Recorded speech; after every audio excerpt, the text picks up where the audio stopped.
Welcome Cassowary Coast to CCIN's weekly segment for our 2019 August the 15th newspaper edition. We look forward to showing you a few highlights that were in last week's newspaper and some of the action coming up in next week's newspaper edition. If you like an article and want to see more content, please subscribe to the app in either Google Play or Apple or purchase a newspaper from your local distributor. This was the first part of a three-part series. Ice is one of the most deadly and addictive narcotics ever. The challenge is not simply the addictive part of it, but also the social aspect of it, the commercial aspect, and the way the pushers target our most vulnerable kids. The fact that police seem unable to do much to stop it. The way we'll stop this is through education, plain and simple, said Andrea Simmons, president of the Australian Anti-Ice Campaign, AAIC. The undermanned police department can do little to stop it. If they close down one ice production, another one will open up the next week because the demand is so high.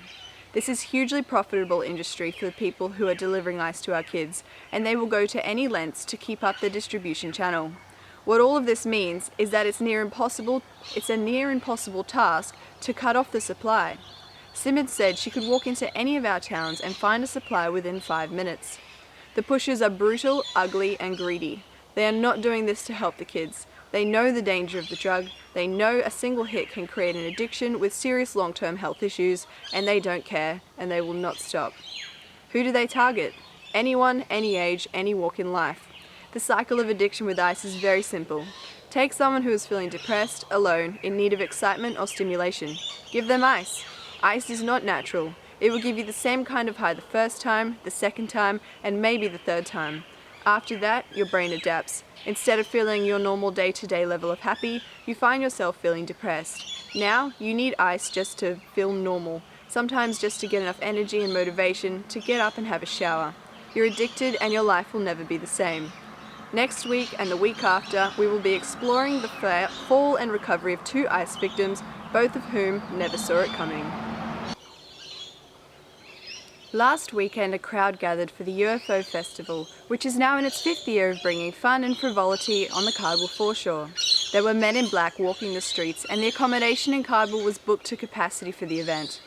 Cardwell is developing a strong reputation as the place to meet halfway between Townsville and Cairns. Thea Ormond, the queen of community events, continues to bring fun and festivals into Cardwell.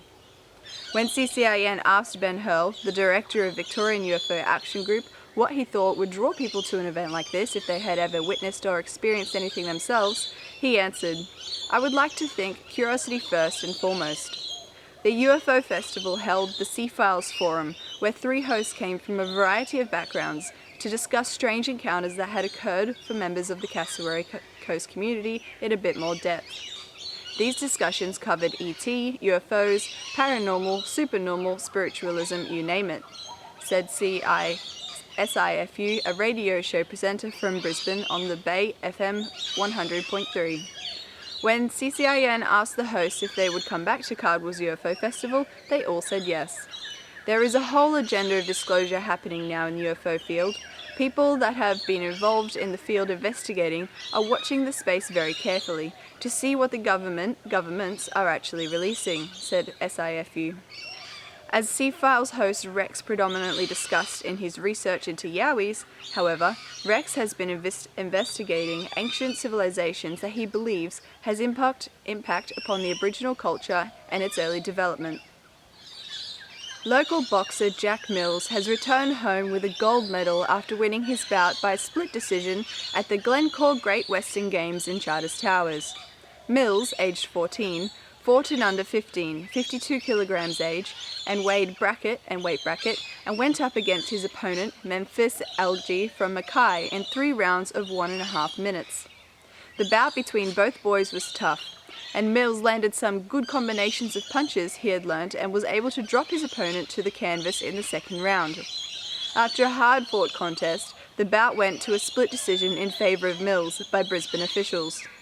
Prior to his fight, Mills put in the hard yards with intensive training, 5 days per week at Fusion Fight and Fitness Innisfail Gym, which required lots of commitment and a very disciplined lifestyle. He has now been selected by the organiser, Mount Isa Boxing, to compete in Queensland versus Northern Territory event at Mount Isa on September the 21st, so we'll start preparation and stepping up his training with Cook over the next few weeks. Rejoice, for we are young and free, with golden soil and wealthful toil. Our home is girt by sea, our land the bounty nature's free.